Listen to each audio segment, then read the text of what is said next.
सारी बातें सामने आ ही गई हैं और लगातार शुरू से ही इसकी लड़ाई जो है आदरणीय लालू जी ने लड़ी। पार्लियामेंट में भी सवाल उठाएं और जातीय जो गणना है आपका सोशियो इकोनॉमिक कास्ट सेंसस जो हुआ था वो हुआ। बाद में बीजेपी की सरकार आती है तो उस समय अरुण जेटली जी का बयान आता है कि जो डेटा है वो करप्ट हो गया है। तो कहीं ना कहीं से जो इतना देश का सबसे महंगा जो सेंसस हुआ उसका कोई डेटा हम लोगों को नहीं उपलब्ध हो पाया। और ये सब लोग जान रहे कि ये हम लोगों के प्रस्ताव से, लालू जी की लगातार लड़ाई से बिहार विधानसभा में 2 बार पारित हो गया। तो ऑल पार्टी तो था ही, सर्वसम्मति से पास हुआ, तो इसकी कोई गुंजाइश नहीं रहेगी। सब लोग सहमत थे। जब पार्लियामेंट में मना किया गया कि भाई भारत सरकार जो है जाति जनगणना जो है वो नहीं कराएगी, तब हम लोग थोड़े बेचैन हुए हैं और हमने विधानसभा में इस बात को उठाया। अब 2 प्रस्ताव रखे थे कि प्रधानमंत्री जी से मिले या तो राज्य सरकार मना कर देती है भारत सरकार, तो राज्य सरकार अपने खर्चे पे कराए। तो ये हम लोगों ने किया। उसके बाद कई देर विलम्ब हुआ। चलिए विलम्ब हुआ, क्या कारण था अब हमको उस पर नहीं जाना, लेकिन ये हमारी जीत है, ये लालू जी की जीत है और ये बिहार के गरीबों की, सभी लोगों की जीत है। इससे पता चलेगा भाई कौन दिहाड़ी मजदूर है, कौन जो है माइग्रेट करके रहता है, कौन ढेला धोता है, कौन ठेला ढोता है, कौन कचरा साफ करता है, कौन भूमिहीन है, कौन भीख मांगता है। इससे जो स्पष्ट पता चलेगा और काफ़ी फ़ायदा जो है इस चीज़ की होगी। आज भी हम लोगों ने सुझाव में हम लोगों ने सब कुछ रखा कि इसमें एंथ्रोपोलॉजिस्ट भी होने चाहिए, सोशल जो एंथ्रोपोलॉजिस्ट होते हैं, ताकि जब डेटा कलेक्ट करें तो उसमें सब चीज़ को कलेक्ट करके एक रूपरेखा जो है वो बताने का काम किया है। तो एंथ्रोपोलॉजिस्ट जो है वो मंडल कमीशन जब था उस समय भी रखा गया था, क्योंकि कई जातियाँ उपजातियाँ हैं, कई नाम हैं, तो एक सही फिगर जो है उनके सामने आएगा तो उसका विश्लेषण ये बता सकते कि कैसे क्या है। तो एक तो ये था। एक हम लोगों का था कि भाई ये लीगली कोई बाधा ना बने, तो इस पे भी क्योंकि दिखवा लेना चाहिए और उसकी शुरुआत करनी चाहिए, तो वो भी जो है बाधा दूर हो गई। और ये तो जातीय आधारित गणना यानी कास्ट बेस्ड जो है सर्वे इसका जो है नाम है, और ये कास्ट बेस्ड सर्वे है ना कि सेंसस। तो ये स्पष्ट हो जाना चाहिए सभी लोगों को कि ये जातीय आधारित गणना है यानी कास्ट बेस्ड सर्वे ये हो रहा है। तो ये हम लोगों की जीत है। और सारी चीज़ें, एक चीज़ और है महत्वपूर्ण था कि भाई खर्चा जो होगा ये बहुत ही महंगा होगा, इसका खर्च बहुत लगेगा। देखिए बिहार पिछड़ा राज्य है, गरीब राज्य है, और ये तो पूरे देश में हो जाता अगर बीजेपी केवल एक कॉलम जोड़ देती, तो जितना खर्चा में सेंसस हो रहा है देश का जो एप्लीकेशन द्वारा हो रहा है, तो उतना किसी राज्य पे ये अतिरिक्त बोझ नहीं पड़ता। अगर एक कॉलम ही माना था, बिहार में मान गई तो देश में मानने में क्या जरूरत, कौन सी बुराई थी भाई। हर स्टेट अपना अपना करा ही रहा है।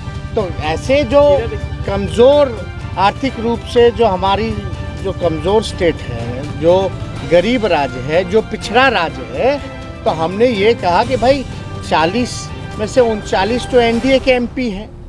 40 में से 39 जब एनडीए की एमपी है, यहाँ भाजपा 4 ही है, हम लोगों की संख्या राज्यसभा में है और 1 कांग्रेस के लोकसभा में है, तो हम लोग जो है इस बात को पार्लियामेंट में उठाएं और ये भी मांग करें कि भाई जो खर्चा जो होगा वो भारत सरकार व्यय करे। भाई आप स्पेशल स्टेटस की बात करते हैं, स्पेशल पैकेज की बात करते हैं, और यहाँ डबल इंजन की सरकार है, आपको 40 में से 39 एमपी जिताया है, तो राज्य सरकार तो इसकी शुरुआत कर रही है, वह करेगी ही करेगी, लेकिन मदद करने के लिए भारत सरकार को इसमें आगे सहयोग करना चाहिए। और ये बात से तो सब सहमत है कि ये जो भी बेस सर्वे हो रहा है, कास्ट बेस सर्वे हो रहा है, ये पूरे देश में होता देश हित में है, लेकिन ये बिहार हित में है। तो इससे और कोई जुड़ा हुआ अगर आप लोगों का सवाल है तो हम जो है बिहार में बयान किया है, बीजेपी ने क्या किया? नहीं, जब हाउस से ही 2 बार पारित हो गया तो क्या कहेंगे। अब उनके विषय में आज तो उन्होंने जो है सर्वसम्मति से ही पास हुआ, तो आज तो हमको कोई दिक्कत लगी नहीं। अच्छा। और दिक्कत किसी को लग ही नहीं सकता है। ये जो कास्ट बेस्ड सर्वे है ये बिहार के लोगों के लिए है, ये हित के लिए है, और देश में होता तो नेशनल इंटरेस्ट में था, तो इसका विरोध करने का तो कोई मतलब ही नहीं पैदा होता। जातिगत जनगणना के बाद बिहार की नई तस्वीर दिखेगी यति शीघ्र, हमको जहां तक लगता है, और हमने ये भी कहा कि बेहतर होगा कि जो भी अगला कैबिनेट हो उसमें आप ले आइए। नहीं, काउंट तो वो प्रक्रिया, क्योंकि ट्रेनिंग वगैरह भी देना है, इसका फॉर्म वॉर्म क्या होगा, क्योंकि सभी चीज़ों की ध्यान रखना है, सब चीज़ होगा। तो हमको जहाँ तक लगता है बीच में फ्लड भी आता है, हमको लगता है कि सबसे उपयुक्त समय तब है जब होना चाहिए।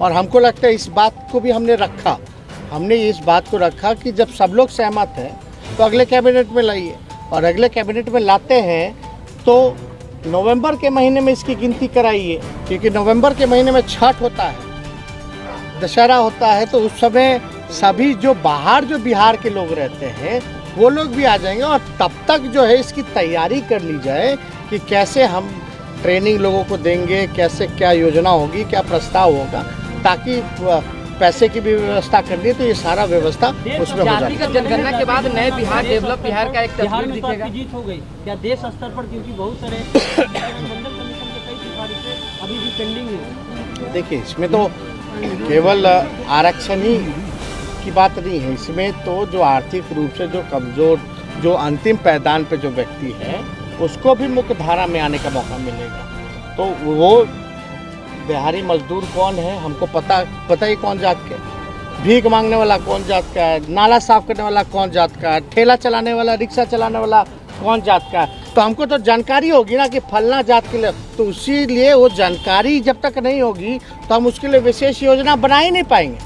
अब हमको पता चलेगा कि फलना जाति के लोग जो हैं, गरीबी हर जाति में है, लेकिन जाति है तो उस पर तो पता चलेगा, तब उसी हिसाब से लोग योजना बनाएगा। कटिहार में गिरिराज सिंह ने जातीय जनगणना से पहले एक बयान दे दिया, और इसमें हम लोगों का ये भी था कि जागरूकता के लिए चाहे सोशल मीडिया हो या प्रिंट मीडिया हो या आपका इलेक्ट्रॉनिक मीडिया हो, जो भी परंपरागत माध्यम रहे हैं एडवर्टीजमेंट के सरकार द्वारा, उसमें भी लोगों को प्रचार कराना चाहिए, ताकि पता चले कि ये जो सर्वे हो रहा है, कास्ट बेस्ड सर्वे, इसमें क्या क्या फायदे लोगों को होंगे।